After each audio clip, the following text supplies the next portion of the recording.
Final Fantasy IX is renowned for its sprawling ensemble story. It is a story that nods back to Final Fantasy's earliest years and hosts a disparate motley of characters of clearly defined job classes and stark personalities. Among them, Adelbert Steiner, the bumbling ward of Princess Garnet, stands distinct in the party for both his severe pomposity and by extension his being an unintentional source of humour.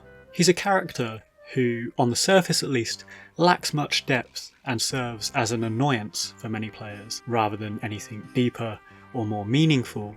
And yet, if we really drill down and look at Steiner's arc over the course of the entire game, rather than just the first 2 discs, if we scratch below the surface a little bit more, we can see quite a stark and meaningful character that does make his mark on the story in quite a specific way. So what's the deal with Adelbert Steiner? Why is his role perhaps a little bit deeper than we might otherwise think? And why is he little more than a frustration for many players who only take him at face value? Jumping right in, Steiner's role in the party, his initial reason for being there at all, does tend to obfuscate the depth of his story, and indeed he is the rare instance of a Final Fantasy party member who, through much of the game, is an obstacle to the party's progress rather than an affable comrade or someone that helps us muddle through our adventure.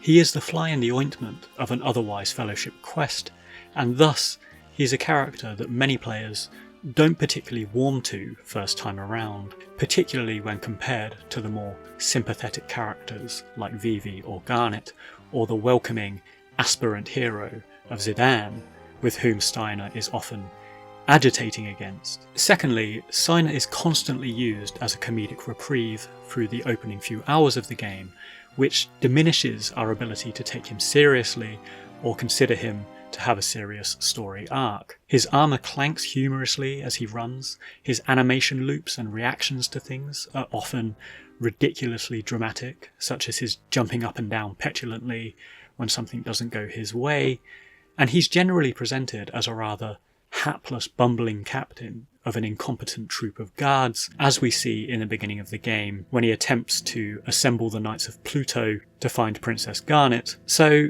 Steiner is, by all appearances at least, a comedic break and a frustrating foil, an individual who is singularly intent on returning Princess Garnet to her antagonistic villainous mother, which is the opposite of what the rest of the party, and particularly Zidane and Garnet herself, actually want to do. And in this, the way it's delivered and executed, he is shown to have very boorish pretensions and a very patronising demeanour, frequently describing Tantalus as peasants, or in Zidane's case, a conniving thief and a criminal.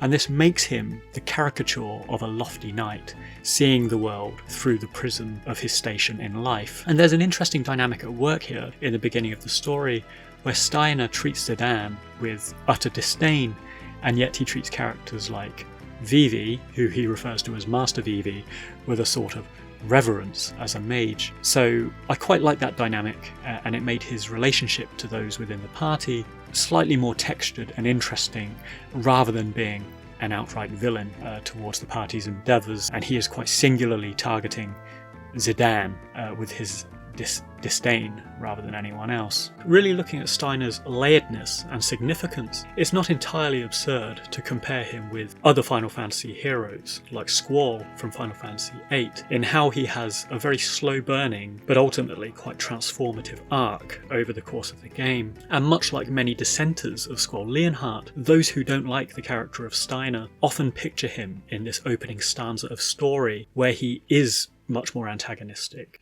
rather than considering the entire oeuvre of his arc and this subtle transition that takes place, certainly in Disc 2 and beyond. Now, looking at the evolution of Steiner over the course of the game, I think it's a brilliantly written arc, in part for how gradual and organic it is. And indeed, the interesting thing about Steiner is how his antagonistic behaviour through the early game stems from an otherwise quite virtuous trait, which is that of loyalty. So, looking at events from Steiner's perspective, which is admittedly quite hard to do, really getting to the heart of his worldview. I think it does help justify his actions and his attitude early on, and it scratches the surface beyond this veneer of comedy that he otherwise has. Now, Steiner, having sworn fealty to Queen Brane as an ordained knight, the orders he is given at the beginning of the game by the Queen is to retrieve Princess Garnet, and as someone who takes this oath of fealty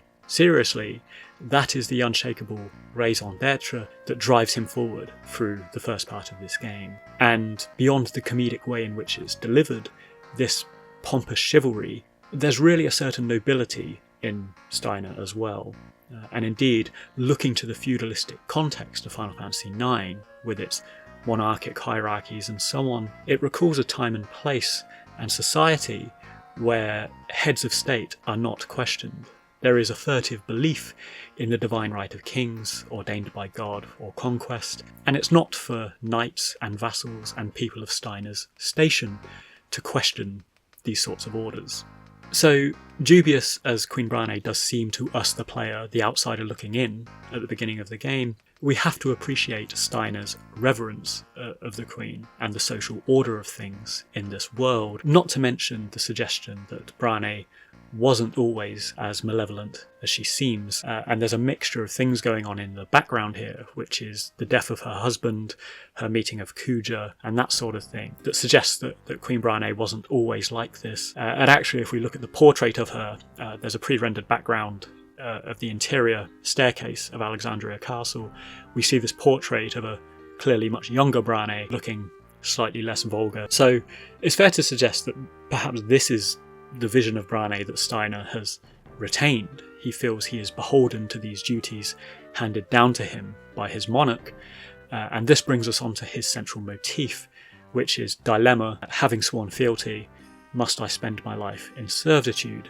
Now, when I very first discussed Final Fantasy IX quite a few years ago, I looked at it through the lens of existentialism and how characters like Vivi and his quest for meaning in life really lend to this school of thought, or at least can be read by this school of thought. And Steiner is also a character that we could apply existential ideas to, with Jean-Paul Sartre's concept of bad faith being an interesting one. This is the suggestion that individuals tend to live in a form of self-deception rather than acknowledging their inherent freedom, their freedom to choose, their freedom to make their own choices. And there is a classic Sartre anecdote about a restaurant waiter who is too much of a waiter. He has reduced himself to the stereotype and the role of playing a waiter rather than being a nuanced, independent human being. And I think, that's an interesting anecdote that we can reasonably apply to a character like Steiner, because he is a knight who is perhaps too much of a knight.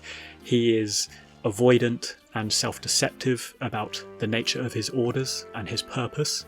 And this leads us to that pivotal quote of dilemma, must I spend my life in servitude, because it represents this pivotal shift in Steiner's perspective when he finally starts employing some critical thinking as a rational, determinate human being, realising that his role as Brane's knight is based on a lie. Now, admittedly, it takes a very long time for Steiner to arrive at this point, and it's part of what makes him quite a frustrating character, because there are blatant acts of subterfuge and things like that Alexandria undertake. Even very early on in the game, at the village of Dali, we see the production of the Black Mages, for example. They're being put into barrels that are marked with the Alexandria sigil. Likewise, if we visit the South Gate before entering the Ice Cavern right at the beginning of the game, we can see that some genocidal act has taken place with Alexandrian banners everywhere, and Steiner's likewise incapable of acknowledging it. And this goes on throughout, the opening few hours of the game, and it's quite frustrating to see how naive Steiner really is. And I think it's finally when Brane shows that she is capable of committing genocide, she's capable of killing her own daughter, that he arrives at this point of self-realization. But Steiner, realizing this freedom to choose, finally, his beginning to see the world in shades of grey rather than in black and white. It is one of my personal favourite parts of the game. It's something that I didn't appreciate as a child playing through the story, because I just didn't warm to Steiner as a kid. But in subsequent playthroughs, it has actually made Steiner one of my favourite character arcs over the course of this game. Because Much like other characters who arrive at a sort of tranquil acceptance of things, Steiner's liberation allows him to act in a more authentic way. He warms up to Zidane and the wider party, for example. He confesses, or attempts to confess, his affections to General Beatrix in quite an amusing vignette where they are battling against mist monsters on the streets of Alexandria. And so Steiner's redemptive, self-actualizing arc has grown to become one of the low-key, rewarding parts of the game story overall, I think. And indeed, it is interesting to consider whether the writers made a concerted effort towards this, because while much of the game and game experience focuses on characters like Vivi, who Hironobu Sakaguchi himself has said is his favourite character, it's fair to suggest that a really good chunk of game time and effort in the writing has been put into Steiner too. He's one of the playable characters from the outset of the game, for example. He gets sizable scenarios dedicated to him, such as where we are traversing through the mountains to return Garnet to Alexandria and stuff. We encounter Marcus there for a side quest, which is actually one of my favourite odd couple team-up moments in the game. And so, all things considered, not to mention his competencies, his job class, stuff in battle, which is like really strong melee character, it really seems that the nuance and the layeredness and the texture of Steiner, the way he's written, this comedic absurdity matched with this very heartfelt journey of self-discovery, it really feels like a lot of effort was low-key put into writing him, and he remains for me one of the underappreciated, unsung heroes of Final Fantasy IX.